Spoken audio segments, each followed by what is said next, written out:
Ẹ káàbọ̀ láti ẹ̀ka ìkéde àti ìpolówó ọjà wa. Ògbómọ̀ṣọ́ SEGIRI òun náà la wà. Àlejò mi ti wà pẹ̀lú mi lé agbára. Hello. Alẹ́ olóòtú. Ẹ káalẹ́ o. Ẹ kú dédé wò yìí. A kú àtàárọ̀ o. Ẹ kú iṣẹ́ náà. A kú ìgbìyànjú o. Ó yọ Ọlọ́run o. Ọlọ́run á ṣàánú wa. Àmín àmín àmín. Ẹ ti wà live báyìí tí gbogbo àgbáyé ti ń láǹfààní láti máa gbọ́ yín. Mo kí gbogbo lé. Yes sir. Gbogbo àwọn tó wà lókè òkun, àwọn tó wà Nàìjíríà, mo kí gbogbo yín o. Ẹ káàbọ̀ sórí ètò Ìmọ́lẹ̀ TV.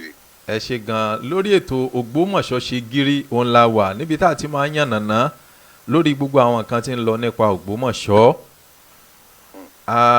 Lẹ́ẹ̀kan sí ẹ jẹ́ káwọn èèyàn dá yín mọ̀ àti ń tẹ́ èèyàn láàyò gan gẹ́gẹ́ bí iṣẹ́. Ok, orúkọ tèmi ni Professor Abdulrahman Afonja, ọmọ bíbí inú Ògbómọ̀ṣọ́ lèmi.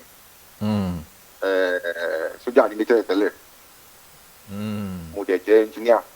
And also I was the former commissioner for works and transport Lọ́yọ̀ State. Lọ́ndà gómìnà wa Lọ́jùlọ Ṣèyí Mákindé. Ní àsìkò yìí iṣẹ́ engineering mo ń ṣe àti iṣẹ́ ààbò security náà ni mo wà 24/7. Gẹ́gẹ́ bí iṣẹ́ tẹ́ èèyàn láàyò náà tẹ́lẹ̀. Inú wa dùn láti gbà yín lálejò lórí ètò yìí. Bí a ṣe mọ̀ pé ọ̀pọ̀lọpọ̀ nǹkan ló ń ṣẹlẹ̀ lọ́wọ́lọ́wọ́ lórí ìlú Ògbómọ̀ṣọ́. À ń gbọ́ lókèrè tẹ́lẹ̀ ni ṣùgbọ́n ó ti súnmọ́ wa gbágbágbá báyìí. Gẹ́gẹ́ bí ọmọ bíbí ìlú Ògbómọ̀ṣọ́ tẹ́yìn náà ti gbọ́ gbogbo ohun tí ń ṣẹlẹ̀. Ojú wo lẹ fi wò ó, báwo ló ṣe rí lára yín gan? Lákọ̀ọ́kọ́ náà ó dùn mí gidi gan. Ó kírètì sọ̀rọ̀ nínú ọkàn mi, nǹkan tí àwọn èèyàn ìlú Oríire tí wọ́n là kọjá lọ ní àsìkò yìí. Oríire jẹ́ ẹ̀kọ́ tó súnmọ́ èmi gan fúnra mi, ibẹ̀ lóko mi wà. Oko mi wà ní ìlú tá ń pè ní Ìdéjì lẹ́gbẹ̀ẹ́ Ọlọ́ndá àti Ọlọ́yà. Tá bá ti kọjá ìyànà oko tèmi làwọn máa lọ sí ibi tíṣẹ̀lẹ̀ yìí ti ṣẹlẹ̀. Tó sún èmi gan gidi gan. Èmi dẹ̀ jẹ́ ẹni tó súnmọ́ Ògbómọ̀ṣọ́ pé máa wà nílé. Bẹ́ẹ̀ni. So mi ń ṣe pé ẹni tó wà ń tà. Ọ̀rọ̀ pé à ń gbéyàn pa, à ń gbowó, à ń pààyàn, òun sì ò ní wọ́n ti ní ẹ̀ ti bẹ̀rẹ̀. Tó bá yẹ di ọ̀rọ̀ pa security ní Ògbómọ̀ṣọ́ land, ní tèmi ti ń bá wọn dá sí, ó ti ṣe ó ti lẹ̀ ti ta sí díẹ̀ sí. Ká tó parí iléèwé, àwọn náà ti bá wọn ṣe OPC. Gbogbo àwọn Gani Adams àjọṣẹgbẹ́. Láyé ìgbà ẹ̀ bẹ́ẹ̀ ni. Láyé Fáṣẹ̀hùn gbogbo wọn àjọṣẹgbẹ́ ń gbà ẹ̀ ni. Ká tó wá sọ pé a fẹ́ lọ sí iléèwé, àparí iléèwé, àwa di sójà. Ṣùgbọ́n ní tó ṣẹlẹ̀ ní ìlú tó wà tí wọ́n ti kidnap àwọn èèyàn wa yìí àtàwọn ọmọ wa àtàwọn teachers wa wọ́n lè ti wá pààyàn yẹn. Ó dùn mí gidi gan.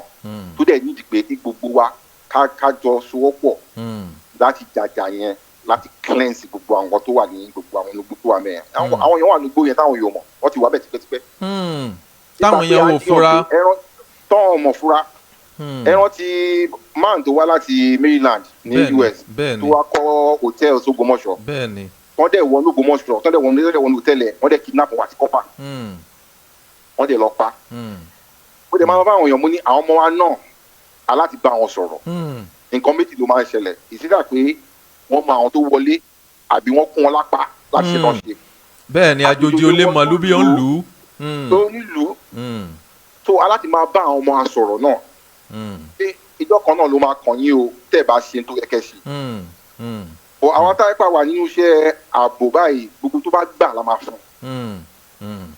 Àǹjẹ́ pé káwá múyàn pé wọ́n ó pààyàn ó ṣe domestic terrorism káwá ní a fẹ́ máa fún wọn ní correction a fẹ́ máa ṣe rehabilitation ọ̀rọ̀ ọ̀rọ̀ ńlá ni ẹni tó bá pààyàn aláti pa ni. That's just it. Mi ìwà ní kí wọ́n bọ́ sí gbòòrò kí wọ́n ṣe pa Fúlàní kí wọ́n pa Haúsá o because àwọn tó dá wà láàrin wọn. Intasi láti bá àwọn agbófinró ṣiṣẹ́ pọ̀ nìyẹn. The minimum táwọn èèyàn wá lè ṣe ni pé ká máa gather intelligence, information, ká lè máa share ẹ̀. Tàbá jókòó pọ̀ òkè kan rí ní ká wá ṣe ẹ̀kọ́ láwọn law enforcement agency. Kó pé kó wá wà nílé ẹ̀ kó má lága kó má ní ìbọn kékeré kan tó máa lò. Tó máa ká ẹ mọ́lé, máa jókòó kan dúró lọ́rùn ó ń pa àwọn náà pa ni. Iṣẹ́ ìyàjọ́ ti ni. Ṣùgbọ́n láti ran àwọn ọlọ́pàá lọ́wọ́ because agbófinró làwọn. Sir Prof. o lè mú kọ́ yín sà. pẹ̀lú ń tẹ́ wá sọ yìí ṣé ń tẹ́ ń sọ fún wa ni pé kó ń kálukú lọ́mọ wá bọ́n báyìí àtàdá. Mi ò ní kọ́ lọ́wọ́ àwọn ẹ̀ ṣàkóso padà sílé náà àwọn ìjọba sọ́dún community wa. torí pé àwọn èèyàn wá ń béèrè gẹ́gẹ́ bí onróyìn lọ́wọ́ tiwa wípé ó yẹ kíjọba ó kún fún wa lórí ọ̀fẹ́ láti máa níbọn torí pé àwọn èèyàn yìí tí wọ́n ń gbé káàkiri agbára à ń gbé ìbọn sakabula kò ká. bẹ́ẹ̀ ni kò ká. kí lẹ́yìn náà fẹ́ bájọba sọ lórí ìrìn àjò yìí. ìjọba láti ní òfin tó múlẹ̀ dáadáa lórí ọ̀rọ̀ pé kẹ́bọ̀dì máa gbébọn. àwọn kan wà tẹ́ bá gbébọn fún wọn wọ́n á sì lò ní. wọ́n á kàn máa pa yẹn bó ti wọ́n tí náà bá ti bí wọn. tó bá ti fa gbóyó tí mo ti yó a kàn wò pé jẹ́ ń dán kínní wò bájínà tì jẹ́ ń dán wò lára ọ̀rẹ́ mi fẹ́rù nǹkan bẹ́ẹ̀. so àwọn òfin yẹn láti wà ńlẹ̀ fún àwọn tó wẹ́ kọ́ máa wà responsible láti gbébọn kọ́ gbébọn. nípa àwọn tó wà ní àhámọ́ bá ti ń sọ̀rọ̀ yìí náà àwọn ọlọ́dẹ wa tó ń dẹ̀gbẹ́ nínú àwọn ogbó gidigidi yìí wọ́n láti gbé wọn jókòó kọ́ bá wọn sọ̀rọ̀. àwọn náà wọ́n ti gbóná àwọn ogbó yẹn àwọn náà ti map out àwọn ogbó yẹn wọ́n mọ ìrìn yẹn. wọ́n ti ẹ̀ àwọn Ògbómọ̀ṣọ́ parapọ̀ wọ́n ti ṣèpàdé lénìí àwa náà lọ síbẹ̀ in fact gbogbo wọn ni wọ́n péjú síbẹ̀ àtàwọn ọlọ́pàá àti gbogbo àwọn ọdẹ gbogbo àwọn elétò ààbò ló wà ńbẹ̀ tí wọ́n bá wọn ṣèpàdé lénìí wọ́n ti ṣiṣẹ́ lórí yẹn.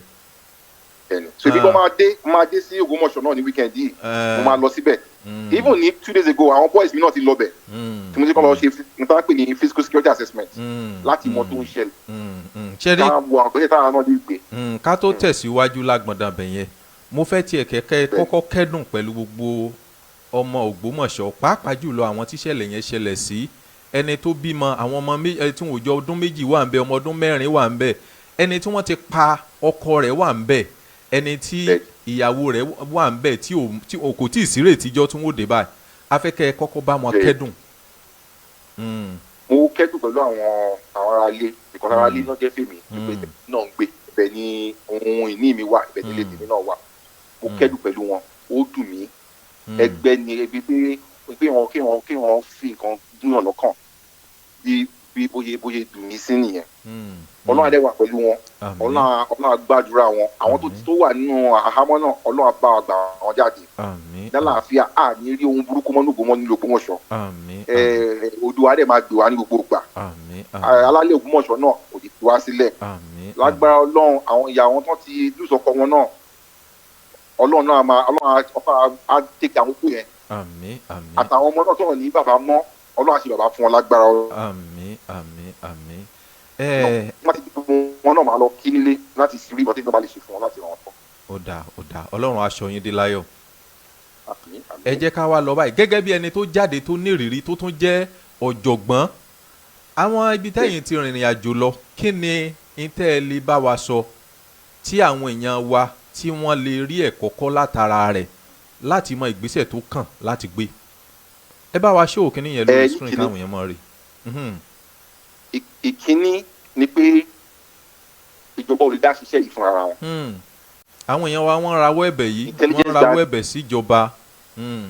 bẹ́ẹ̀ ìjọba ò lè ṣiṣẹ́ fúnra wọn àwa náà aráàlú aláti kún wọn lápá báwa lè kún wọn lápá ni pé níta bá rí àjòjì tá a bá rí ẹni tí ògbélu wa bá rí ká ní ti kàn sí àwọn agbófinró pé tá a rí tó ń ṣẹlẹ̀ lọ́wọ́ báyìí ni. èmi aláwa tó wá rọ àwọn agbófinró wa náà pé kọ́jọ tó lọ́hùn o kò sí information tó bá fún yín tẹ́ máa sọ pé kò sí tó kàn yín o àbí bóyá irọ́ náà ń pa gbogbo information ló wà important lọ́wọ́ tá a wà yìí. ní tí àwọn náà ti fẹ́ create community partnership pẹ̀lú àwọn ọlọ́pàá ń sìn a máa ní àwọn conductors in each local government. àti hotline mo sẹ́ni àwọn nọ́mbà kan náà sí tẹ́ máa bá wọn post orí kìíní tẹ́ pé àwọn èèyàn lè máa pè pé àwọn nǹkan báyìí ló àwọn rí o nǹkan báyìí ló ń ṣẹlẹ̀ o fídíò yìí kan post orí WhatsApp wa o a máa map out gbogbo àwọn hot zones àwọn bí tá a mọ̀ pé ìṣẹ̀lẹ̀ lè máa ti ṣẹlẹ̀ a máa map out tá a bá create map yẹn tán bí GIS fencing la máa lò a máa share pẹ̀lú àwọn ọlọ́pàá pé tó ń ṣẹlẹ̀ nígbà yẹn tó ṣẹlẹ̀ báyìí ẹlẹ́ẹ̀kejì ni pé ìjọba òkè àti ìjọba ti Ọ̀yọ́ náà wọ́n láti ran àwọn agbófinró lọ́wọ́. bẹ́ẹ̀ mi ṣe wà yìí tẹ́ bá bèèrè lókun tí wọ́n ṣe ìwádìí yín fúnra yín mo máa ń ra táyà fún àwọn ọlọ́pàá mo máa ń tún mọ́tò wọn ṣe mo máa ń rípo fún wọn gbogbo tí máa ń ṣe lóòrèkóòrè fún wọn. láti ràn wọ́n lọ́wọ́ kí wọ́n lè máa ríṣẹ́ wọn ṣe. bẹ́ẹ̀ ni n tẹ́lẹ̀ lọ sínú gbòòrò ẹ lọ bá wọn ní police station wọn bá wọn DPO yẹn lálẹ́ yìí DPO oríire local government tó súnmọ́ ọ̀dọ̀ wọn àbí tí ní ẹ̀sìn ẹ̀sìn ti bá sọ̀rọ̀ lálẹ́ lórí ohun tó ń ṣẹlẹ̀ yìí mo lè sọ pé màá kàn lára láìpẹ́ yìí so iṣẹ́ yìí àjọṣe ni ìkànnì yẹn intelligence gathering sharing of information tábà rí nǹkan káàtì sọ̀rọ̀ sósítà ìkànnì yẹn ẹlẹ́ẹ̀kejì ni pé technology gbogbo àwọn igbó tó wà nínú Ògbómọ̀ṣọ́ àti agbègbè rẹ̀ àtọ̀yọ́ state ní àpapọ̀ aláti lo technology bíi drone ká má pa gbogbo àwọn ibi tí àwọn igbó wa wà àwọn olóńgbénu igbó yẹn náà látẹ̀kọ́ wò ó. Once we have the video and pictorial representation pé òkè tó ṣe fún àwọn igbó yẹn nìyẹn a máa tọ̀ wọ́n lọ díẹ̀ ẹ̀yin wo lẹ́yìn ká ṣe sensor àwọn olówó náà àwọn igbó yìí àwọn ló ń gbé bẹ́ẹ̀ kí lẹ̀ ń ṣe bẹ́ẹ̀ àwọn wà ń bẹ́ẹ̀ even ẹnìkan tó ṣe interview fún principal yẹn ó ní ó ti yá orí Yorùbá ló fi bẹ̀rẹ̀.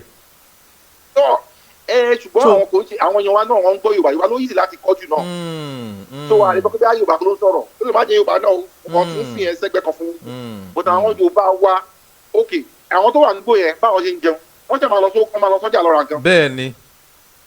so àwọn ará ọjà náà máa rí pé ààrẹ ní ìbá ẹ̀rí nítorí ẹ̀ ti wá tó sì ń rajà tó pọ̀. ibo lẹ ń gbé etiquette ibo lẹ ti wà kẹ́tọ́ mọ̀ ẹ máa gba information lẹ́nu ẹ̀. ó sọ pé àìnú Ọ̀yọ́ park ni ó dà láàfin ọ̀fọ̀ yọ pé bẹ́ẹ̀ làwọn ti jáde. ṣé mo àwọn kan kéékèèké bẹ́ẹ̀ yẹn ó máa ran àwọn agbófinró lọ́wọ́.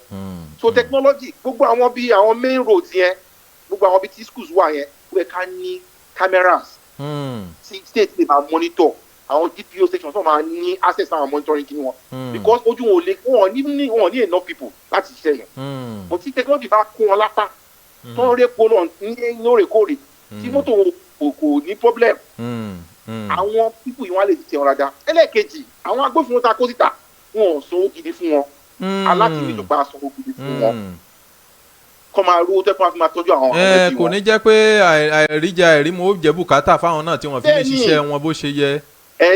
bẹ́ẹ̀ ni ẹlẹ́ẹ̀kẹrin àwọn gbọ́ àwọn ọlọ́pàá tẹ̀ ń rán lọ sínú gbóòsì èèyàn mélòó ló ní life insurance wọ́n bá kú tí wọ́n gbé àwọn wọn gbé aláti fún wọn life insurance tí èèyàn bá ní life insurance ẹ pé Àfọ̀njá o ti ní life insurance tí kò bá ṣẹlẹ̀ sí ẹ màá ràn àwọn ẹbí ẹ lọ́wọ́ wà láìtàláì èmi gan máa ń wájú tẹ bá lọ sí àwọn US gba àwọn ọbẹ̀ yẹn tẹ bá wà ní army wọ́n máa fún life insurance wọ̀ tí nǹkan bá ṣẹlẹ̀ sí yín àwọn family yìí wọ́n máa gbà owó yẹn ṣùgbọ́n gba àwọn ọlọ́pàá yìí fún wọn ní gbogbo support ẹ̀ kan ní ìwúrí ẹ̀ tó máa ṣẹlẹ̀ sí yín o báyìí la máa ṣe ràn yín lọ́wọ́. àwọn ohun ìjà náà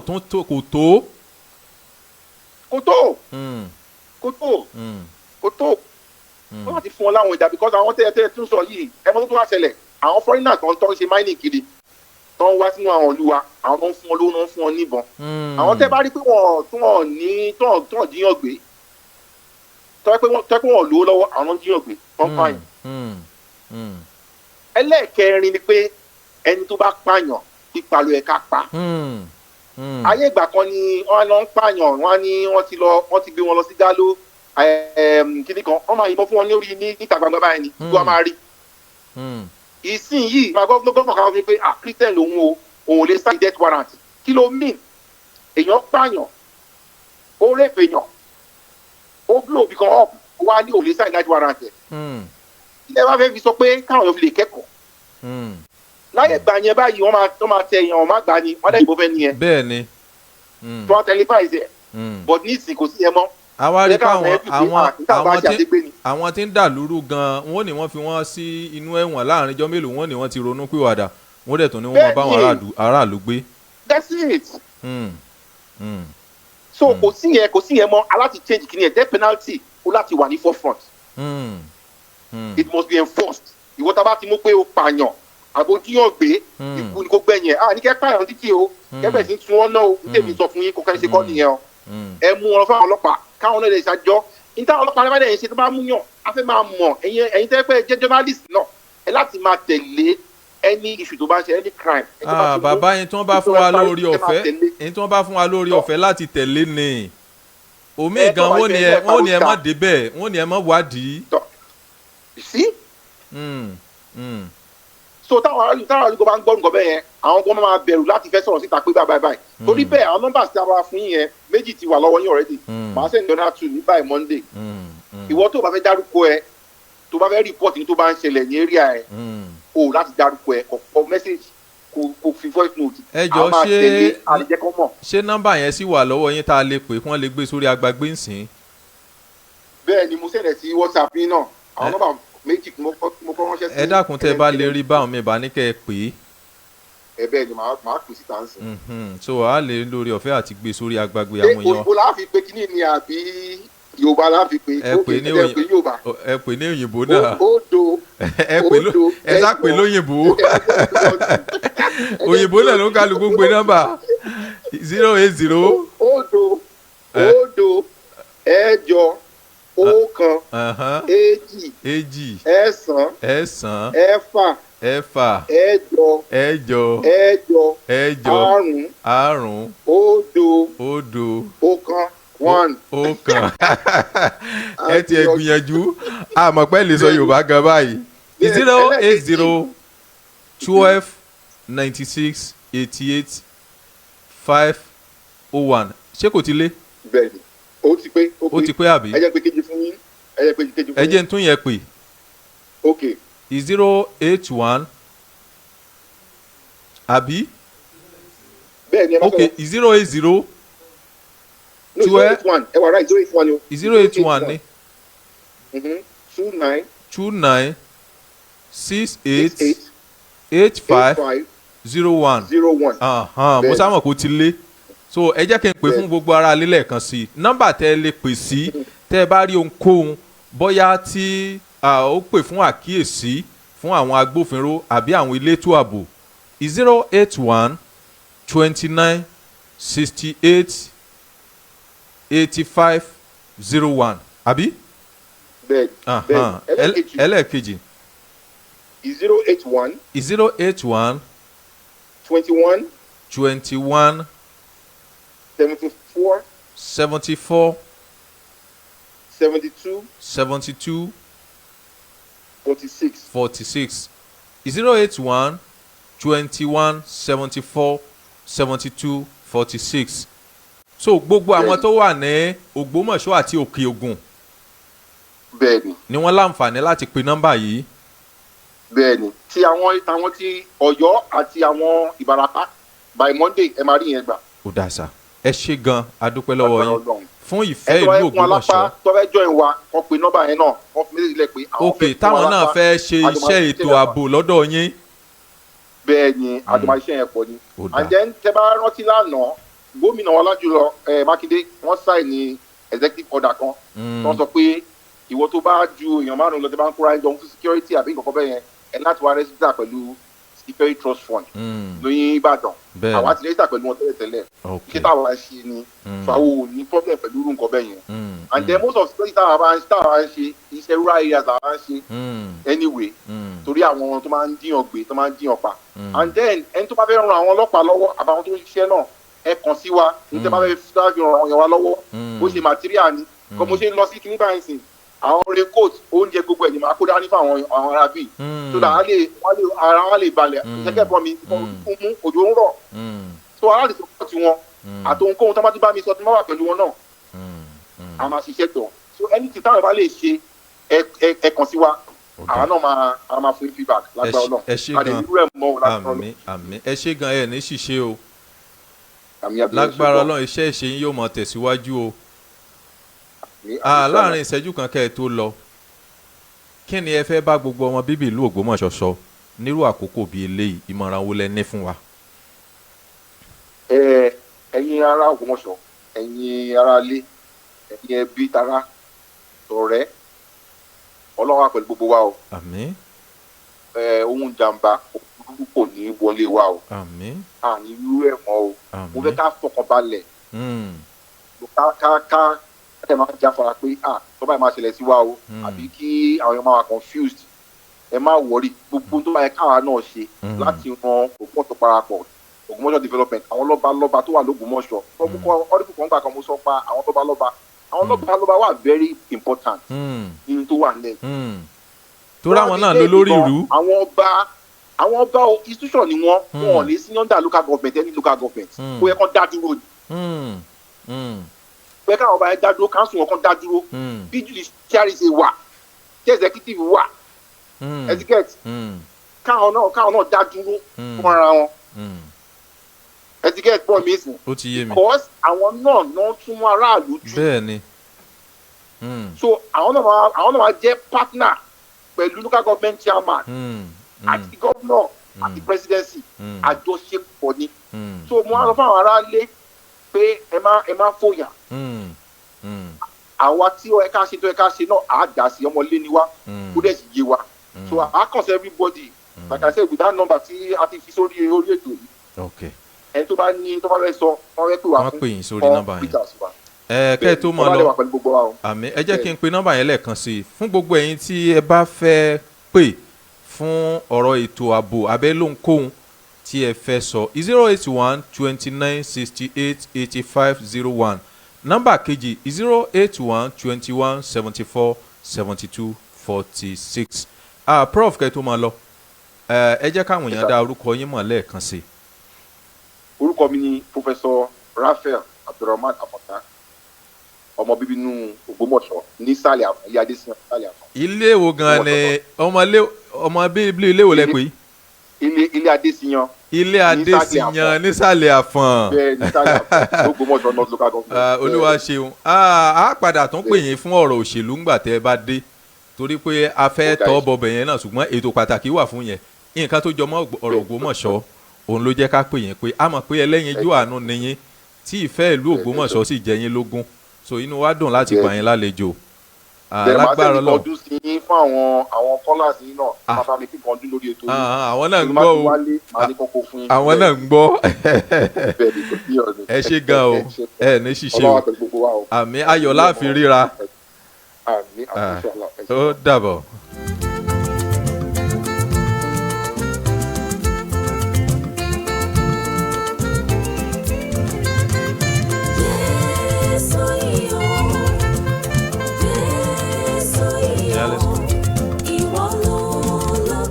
a dúpẹ́ lọ́wọ́ Elédùmarè fún tòní a kí gbogbo ẹ̀yin olólùfẹ́ ìkànnì Ìmọ́lẹ̀ TV ọjọ́ mẹ́jọ náà lẹ́ẹ̀tún láǹfààní láti pàdé wa lórí ètò Ògbómọ̀ṣọ́ ṣègìrì gbogbo ẹ̀yin ọmọ Ògbómọ̀ṣọ́ tẹ́ wà lókèrè àbí lókè òkun tẹ́yin náà fẹ́ dá sí kíni ń lọ nínú ìlú wa ẹ lè pè sórí nọ́mbà tó ń lọ lọ́wọ́lọ́wọ́ tó jẹ́ nọ́mbà lè ṣẹ́ 08036956116 08036956116 òun lẹ́ láǹfààní láti pè sí òun náà ní WhatsApp tẹ́tí lè bá wa chat bóyá ẹ sì ní iṣẹ́ tẹ́ ẹ fẹ́ bẹ̀ wá bóyá ẹ ń ṣe ìnáwó ẹ ń ṣòkú àgbà ẹ ń ṣèṣílé ẹ ń ṣèkómọ àbẹ́ ẹ ń ṣègbéyàwó tẹ́ ẹ nílò photographer tàbí tẹ́ ẹ fẹ́ ká bá yín gbé live kí gbogbo àgbáyé máa wò ó abẹ́ fẹ́ tẹ̀wé abẹ́ fẹ́ tẹ̀ nǹkan sára aṣọ àbí fìlà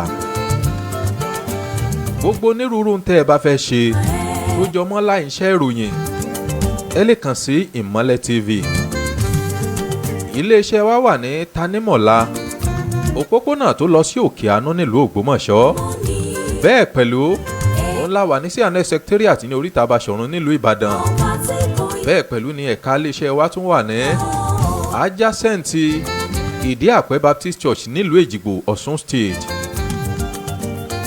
lóko àwọn tá a tún jà ṣe fún tòní Captain Taiwo ló ń jẹ́ kẹ́ láǹfààní láti máa rí wa òkè máa rí wa gbọ́ Stephen wà ń bí Kẹ́hìndé ni cameraman wa bẹ́ẹ̀ ni àpótí ẹ̀rí Olúwa Abéjídé àwọn náà wà pẹ̀lú wa títí ọjọ́ mẹ́jọ tá ò tún pàdé Adébáyọ̀ Jùsáyà lórúkọ tèmi èyí tí gbogbo èèyàn mọ̀ sí bàbá Ìmọ́lẹ̀ títí ọjọ́ mẹ́jọ ọ̀hún kiri àti àánú Olódùmarè ó máa bá ẹnìkọ̀ọ̀kan wa gbé Ògbómọ̀ṣọ́ ẹ jẹ́ ká ṣe gírí ó dàbọ̀. Ìmọ́lẹ̀ property agent ló ń kí gbogbo ẹ̀yin olólùfẹ́ wa pé ẹ kú dédé àkókò yìí ilé ń tẹ̀ ń wò lójú móhùnmáwòrán yín yìí ó wà fún títà fún gbogbo ẹ̀yin olólùfẹ́ wa tẹ́ wà lógun mẹ́rin àgbáyé 2 bedroom flat 6 ló wà nínú rẹ̀ tí omi ń ràn bẹ́ẹ̀ ń bọ́ òwò wà ń bẹ́ẹ̀ tómi ń ràn nù gbogbo ẹ̀ prepaid sì wà ń bẹ́ẹ̀ tí ó jẹ́ wípé ń kálukú ló ń lo prepaid tiẹ̀ ilé yìí wà fún títà ní owó tí ò gún pa rárá inú pálọ̀ rẹ̀ bó ṣe rí rèé nígbà tẹ́ bá wọnú pálọ̀ ẹ bọ̀ sí kitchen, láti kitchen náà lẹ́ ń wò yìí, ẹ láǹfààní láti bọ́ sí inú yàrá àkọ́kọ́ ó ní ẹ láǹfààní láti wò yìí. Tẹ́ bá kù nú yàrá àkọ́kọ́, ẹ bọ̀ sí ilé ìtura, ìyẹn toilet, láti bẹ̀ ẹ tún bọ́ sí yàrá kejì. Àbá ní eléyìí wà. Tí ẹ bá ti kúrò ní oríta àbá ni ẹ ń wò yìí. Tẹ́ bá ti kúrò ní oríta àbá tẹ́ yà wọlé tẹ́ ń lọ sí ààfin. Tí ẹ bá ti dé ààfin Olúbẹ̀rẹ̀ ẹ kàn rọra yà sí apá òsì yín. Tẹ́ bá ti rọra sí apá òsì yín tẹ́ rọra tọ̀ díẹ̀, ilé náà ni ẹ kàn. Ẹnikẹ́ni tó bá nílò ilé yìí láti rà, owó tí ò gúnpá òun náà ni ilé yìí wà fún títà. Ìlú Ògbómọ̀ṣọ́ náà ni ilé yìí wà. So tí ẹ bá nílò rẹ̀ ẹ kàn sí nọ́mbà tí ó ń lọ lórí móhùnmáwòrán yìí ní Àbá ní agbègbè ààfin Olúbẹ̀rẹ̀ nílùú